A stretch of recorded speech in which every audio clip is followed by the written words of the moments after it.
الحمد لله رب العالمين والصلاة والسلام على سيد الأنبياء والمرسلين محمد بن عبد الله الأمين وعلى آله وأصحابه أجمعين. أما بعد، فقد قال النبي صلى الله عليه وسلم: هدينا مخالف لهدي أهل الأوثان والشرك، أو كما قال صلى الله عليه وسلم. محترم بزرگ و دوستو،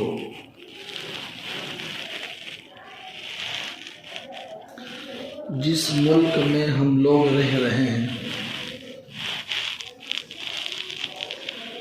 یہاں مختلف مذاہب کے لوگ رہتے ہیں، مختلف تہذیبوں کے لوگ رہتے ہیں.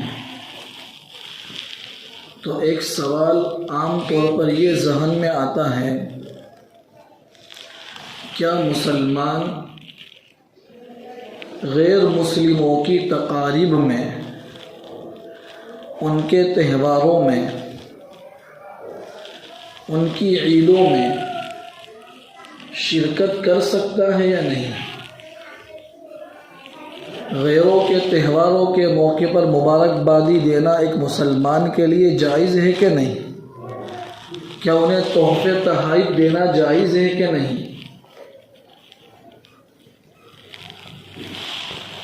تو اس سلسلے میں جمعے کے خطبوں میں عام طور پر خطیب ایک حدیث یہ پڑھتا ہے: خیر الہدی ہدی محمد صلی اللہ علیہ وسلم. ہدیوں کا ترجمہ ہوتا ہے طریقہ، چلن، رواج، تہذیبی رویہ. کہ دنیا میں جتنے بھی تہذیبی رویے ہیں، جتنے بھی طریقے ہیں، جتنے بھی چلن ہیں، جتنے بھی رواج ہیں، ان میں ہدی محمد صلی اللہ علیہ وسلم میں خیر ہے. نبی صلی اللہ علیہ وسلم کے طریقوں میں، آپ کے چلن میں، آپ کے رواج میں خیر ہی خیر ہے. اور جو حدیث میں نے تلاوت کی، ہدینا مخالف لہدی اہل الاوثان والشرک، اس میں بھی یہی لفظ ہیں کہ ہمارا طریقہ، ہمارے رہن سہن کا طریقہ، یہ مشرکین اور بت پرستوں کے طریقوں سے مخالف ہونا چاہیے. اس ابواب کی جتنی احادیث کتابوں میں موجود ہیں،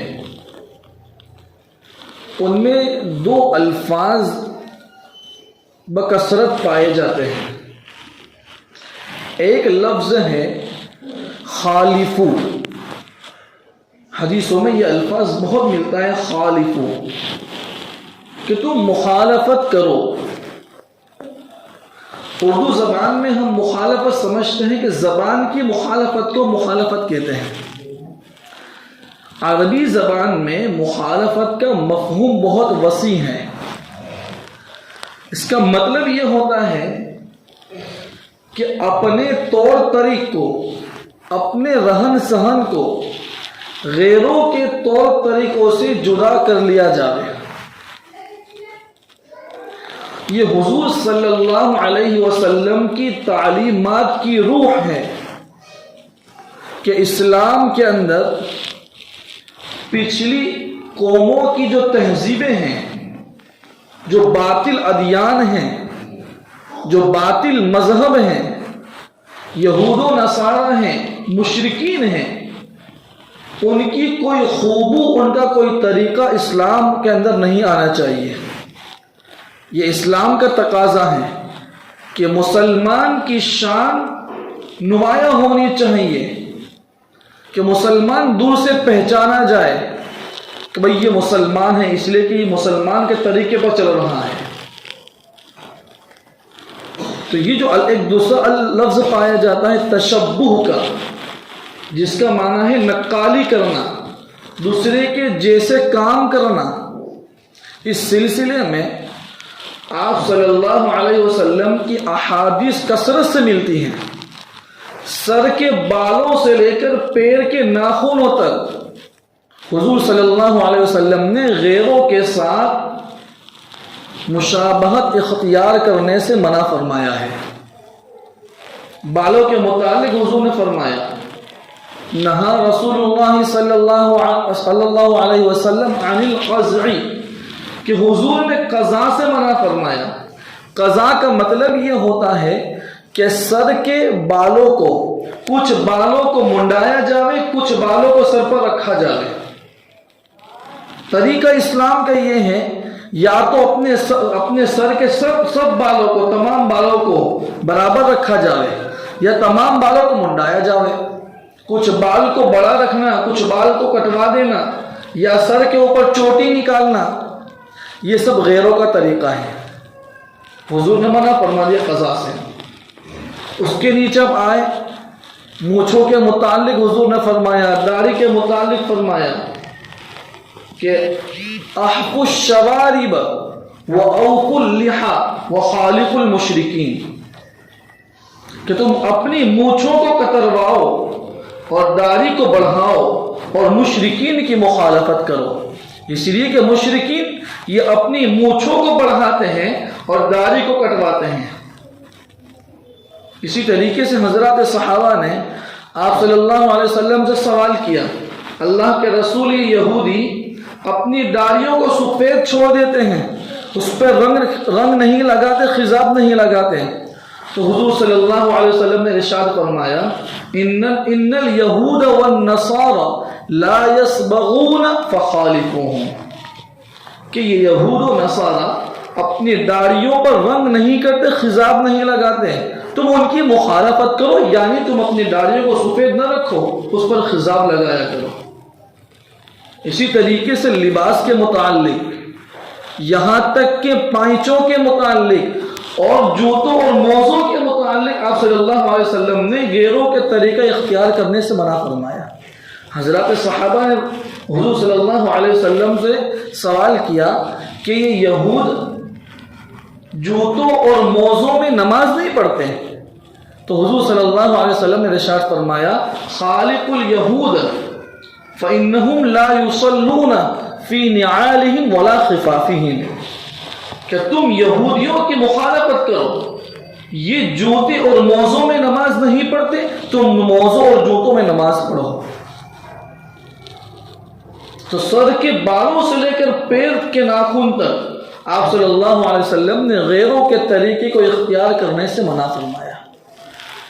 اسی طریقے پر جو احکام مسلمانوں کی طرف متوجہ ہوتے ہیں، آپ ان میں بھی غور کیجئے کہ سب سے پہلے ہماری مسائل کی کتابوں کے اندر جو ابواب ہیں، ان میں سب سے پہلا باب کتاب الطہارت ہوتا ہے، پاکی کا بیان۔ اس لیے کہ جب کوئی بچہ بالغ ہوتا ہے، سب سے پہلے اس کی ضرورت پاکی حاصل کرنا، یا کوئی غیر مسلم مسلمان ہو رہا ہے، اسلام میں داخل ہو رہا ہے، اس کی سب سے اولین ضرورت یہ ہوتی ہے کہ پاکی حاصل کی جائے۔ تو ہماری کتابوں کے اندر کتاب الطہارت ہے، اس میں پاکی کے مسائل کو ذکر کیا گیا ہے۔ تو اس میں ایک مسئلہ یہ بھی ہے کہ مدینہ کے اندر یہودوں کا طرز یہ تھا کہ وہ کھڑے ہو کر پیشاب کرتے تھے۔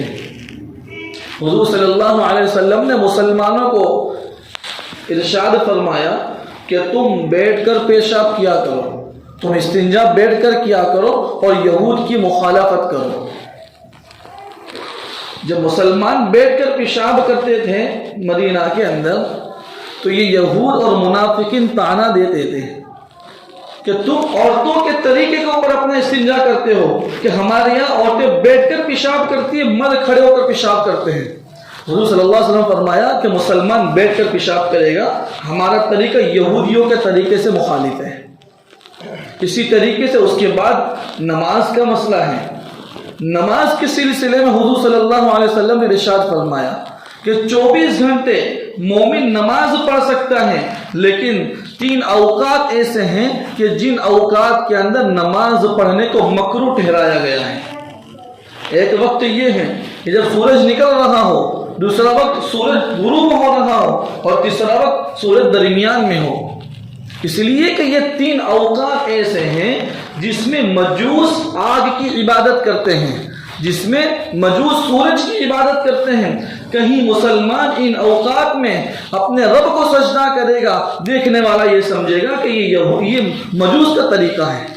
تو شریعت مطہرہ نے حدیث میں حضور صلی اللہ علیہ وسلم نے منع فرما دیا کہ ان اوقات میں پڑھی جانے والی نماز قابل قبول نہیں ہے، لہذا سجدہ نہ کیا کرو. اسی طریقے سے اس کے بعد روزے کا نمبر آتا ہے کہ روزوں کے اندر کہ روزوں کے متعلق قرآن مجید میں یہ ہے یا ایھا الذین آمنوا کتب علیکم الصیام کما کتب علی الذین من قبلکم لعلکم تتقون، کہ اے ایمان والو تم پر روزے فرض قرار دیے گئے ہیں جیسا کہ اگلی امتوں پر روزے فرض کیے گئے تھے.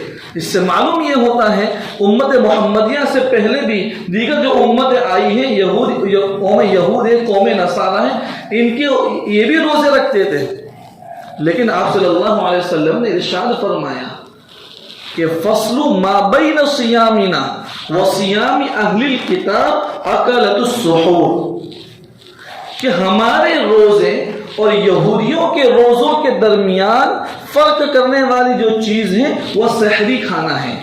کہ یہودی یہ بغیر سحری کھائے روزہ رکھتے ہیں، مسلمان سحری کھایا کریں، اس کی فضیلت بیان کی گئی ہے. اگرچہ کوئی مسلمان، کوئی ایمان والا بغیر سحری کے روزہ رکھ لے، روزہ ادا ہو جائے گا، لیکن حضور صلی اللہ علیہ وسلم نے اس کا اہتمام کروایا ہے، اس لیے کہ ہمارا روزہ یہودیوں کے روزوں سے مخالف ہو جانا چاہیے.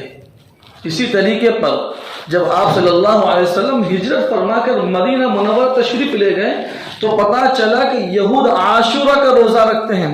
ان سے وجہ دریافت کی کہ تم عاشورہ کے دن روزہ کیوں رکھتے ہو؟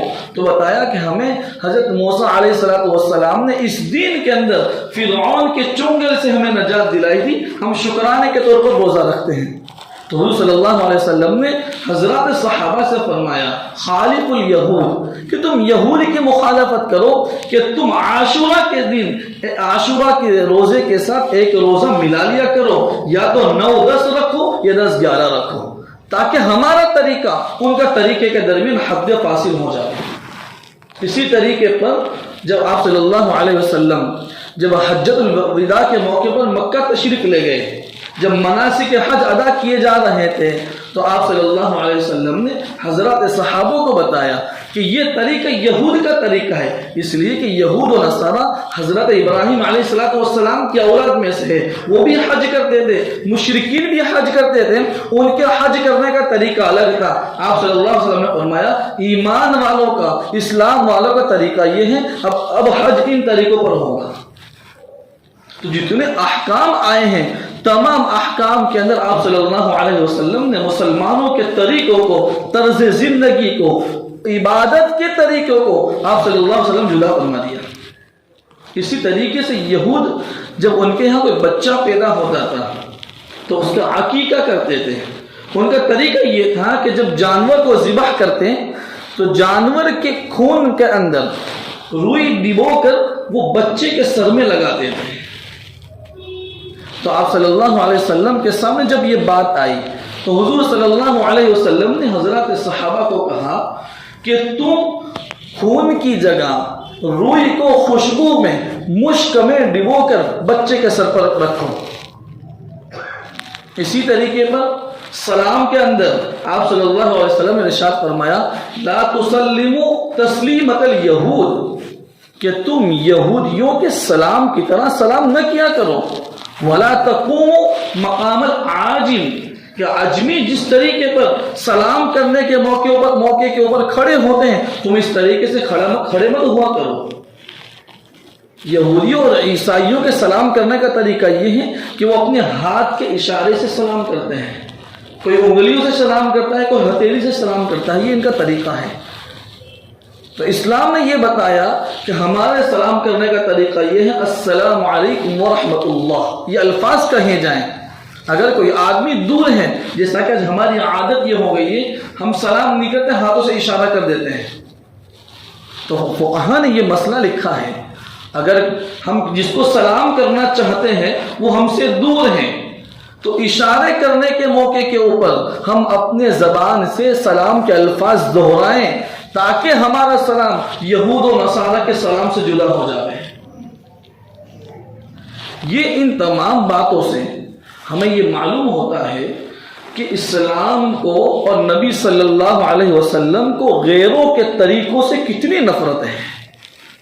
جو باتیں میں نے بتائی، جو مثالیں میں نے آپ کے سامنے رکھی ہیں، یہ وہ مثالیں ہیں جن کا تعلق عبادت کے ساتھ ہے، جن کا تعلق احکامات کے ساتھ ہے، کہ اسلام یہ چاہتا ہے کہ مسلمان کی زندگی یہ غیروں کی زندگی سے بالکل مختلف ہو جائے۔ جب عبادت کے اندر شریعت غیر کے طریقے کو پسند نہیں کرتی تو جائے کہ تہواروں کے اندر اور خوشی کے موقعوں پر غیروں کی اور اپنی مذہبی تقریبوں کے اندر مسلمانوں کا ان کا طریقہ اختیار کرنا کیسے جائز ہو سکتا ہے؟ آج آپ دیکھتے ہیں کہ ہمارے ملک میں جب بھی کوئی غیر کا تہوار آتا ہے تو اس میں سب سے پہلے مسلمان پیش ہوتے ہیں۔ غیر اپنا تہوار بعد میں منائے گا، پہلے مسلمان مناتا ہے۔ ابھی کرسمس ڈے ابھی گزرا ہے، 31 ابھی گزری ہے، اب کچھ دنوں کے بعد بسنت یہ اتران کا پتنگ بازی کا موقع آ رہا ہے۔ یہ ان کا مذہبی تہوار ہے، اس سے بچنا فرض عین ہے ہر ایک کے اوپر۔ ہم اس کی حقیقت کو تو دیکھیں کہ یہ پتنگ بازی کا جو تہوار ہے اس کا تعلق کیا ہے۔ اس کا تعلق یہ ہے، واقعہ لکھا ہے کتابوں کے اندر کہ یہ تہوار کیسے شروع ہوا ہے۔ ایک غیر مسلم حقیقت رائے نام ہے اس کا، اس نے جب وہ کسی اسکول کے اندر وہ کالج میں تھا تو اس کی ٹیچر نے مسلمانوں کے اس کی ٹیچر کے سامنے اس کی ٹیچر نے اس کی ٹیچر مسلمان تھی، اس حقیقت رائے جو ہندو لڑکا تھا اس کی ٹیچر مسلمان تھی، اس نے ہندو کی دیوی دیوتاؤں کو برا بھلا کہا۔ تو یہ جو لڑکا تھا 15 سالہ، اس نے جب سنا کہ ہماری دیوی دیوتاؤں کو ہماری ٹیچر برا بھلا کہہ رہی ہے تو اس کے جواب میں اس لڑکے نے حضور صلی اللہ علیہ وسلم اور حضرت فاطمہ رضی اللہ تعالی عنہا کی شان اقدس میں نازیبا کلمات کہے ہیں۔ یہ 1734 کا واقعہ ہے کہ اس موقع پر جب یہ معاملہ عدالت میں پیش ہوا تو مسلم جج تھا، تو مسلم جج نے موت کی سزا سنائی، اس لیے کہ اس نے ایک مذہب کے بڑے رہنما کے خلاف نازیبا کلمات کہے۔ تو اس موقع کے اوپر اس کے برادری کے کچھ لوگوں نے یہ جج کے سامنے بات رکھی کہ کم از کم اس فیصلے کے اوپر نظر ثانی کی جاوے کہ یہ فیصلہ غلط تو نہیں ہے۔ تو اس موقع کے اوپر جج نے انکار کر دیا اور اس لڑکے کو ایک کھمبے کے ساتھ باندھ کر اس پر کوڑے برسائے گئے اور اس کی گردن توڑا دیا گیا۔ تو وہاں کے مقام کے لوگوں نے جب یہ دیکھا تو انہیں بہت صدمہ ہوا، تو انہوں نے دو کے موقع کے اوپر یہ بسنت کا میلہ لگایا، وہاں سب سے پہلی پتنگ اڑائی گئی۔ یہ پتنگ اڑائی گئی ہے اس کے غم کے اندر اور ہمارے نبی صلی اللہ علیہ وسلم کی شان میں نازیبا جو کلمات کہے گئے تھے اس کے فیور میں۔ اب جو ہمارے مسلمان جو اس تہوار میں شرکت کرتے ہیں، اگرچہ ہمارا یہ نظریہ نہیں ہوتا کہ ہم سورج کی پوجا کر رہے ہیں یا ہم اس نظریے کے ساتھ ان کے ساتھ رہ رہے ہیں، لیکن حدیث میں ہے کہ من تشبہ بقوم فہو منہم، کہ جو کوئی کسی دوسری قوم کی مشابہت اختیار کرے گا کل قیامت کے اللہ رب العزت اس کا حشر اسی قوم کے ساتھ کرے گا۔ اور اسی طریقے پر دوسری روایت میں ہے من کثر سواد قوم فہو منہم، جو انسان کسی قوم کے جتھے کو بڑھا دے گا، اس میں اضافہ کرے گا اپنی شرکت کو شامل کر وہ بھی اسی کے اندر داخل ہے۔ اسی لیے چاہے وہ ہولی کا تہوار ہو، دیوالی کا تہوار ہو، پتنگ بازی کا تہوار ہو، غیروں کے تہواروں میں شرکت کی مسلمانوں کو قطعاً اجازت نہیں ہے۔ اور اگر ان کے تہواروں کی تعظیم کے خاطر کچھ الفاظ زبان سے اگر کہے جائیں مبارکبادی کے، تو ایمان جانے کا خطرہ بھی ہے۔ اسی لیے شریعت مطہرہ کا یہ منشا یہ ہے کہ مسلمانوں کا رہن سہن کا طریقہ، ان کی عبادت کا طریقہ، یہ غیروں کے طریقوں سے جدا ہونا چاہیے۔ اس لیے اب جو چیزیں آ رہی ہیں، جو تہوار ان کے آ رہے ہیں، ان میں ہمیں اپنے بچوں کی ذہن سازی کرنی چاہیے۔ یہ جو تہوار ہے یہ کئی مفاسد کے اوپر مبنی ہے، اس میں کئی نقصانات ہیں، کئی لوگوں کی جانیں بھی جاتی ہیں۔ ہمارا مشاہدہ ہے، ہم دیکھتے ہیں کہ لوگ پتنگ چڑھانے کے لیے چھتوں پر چڑھتے ہیں اور اتنے اس میں مگن ہو جاتے ہیں کہ وہ کئی ایسے ہمارے سامنے خبریں آتی ہیں کہ لوگ چھتوں سے گر کر مر جاتے ہیں۔ حالانکہ حدیث شریف میں حضور صلی اللہ علیہ وسلم نے منع فرمایا ایسی چھتوں پر سونے سے جس چھتوں کی منڈیر نہ ہو، اس کی دیوار نہ ہو۔ حضور نے فرمایا کہ ایسی چھتوں پر نہ سویا کرو، اس لیے کہ آدمی نیند میں اٹھ کر اگر چلنا شروع کر دے گا تو وہ گر جائے گا۔ اور اسی طریقے سے ڈی جے بجائے جاتے ہیں اور عورتیں، نوجوان لڑکیاں چڑھتی ہیں، اس میں کئی طرح کے گناہ ہوتے ہیں۔ اور ایسے موقع کے اوپر اچھے اچھے دیندار بھی ہیں اور وہ کیا ہیں، اس موقع کے اوپر اپنی دینداری کو چھوڑ دیتے ہیں۔ یہ موقع تو ایسا ہے کہ ہم اپنے بچوں کو سمجھائیں، اس کی دعوت چلائیں کہ ایسے گناہوں کے موقع کے اوپر ہم اپنے مسلمانوں کی حفاظت کریں، ان کی ایمان کی بھی حفاظت کریں۔ اس لیے اللہ تبارک و تعالی ہمیں ایسے موقع کے اوپر اپنے ایمان کی حفاظت کرنے کی اور اسلام کے طریقوں پر چلنے کی ہمیں توفیق عطا فرمائے۔ وما علینا الا البلاغ۔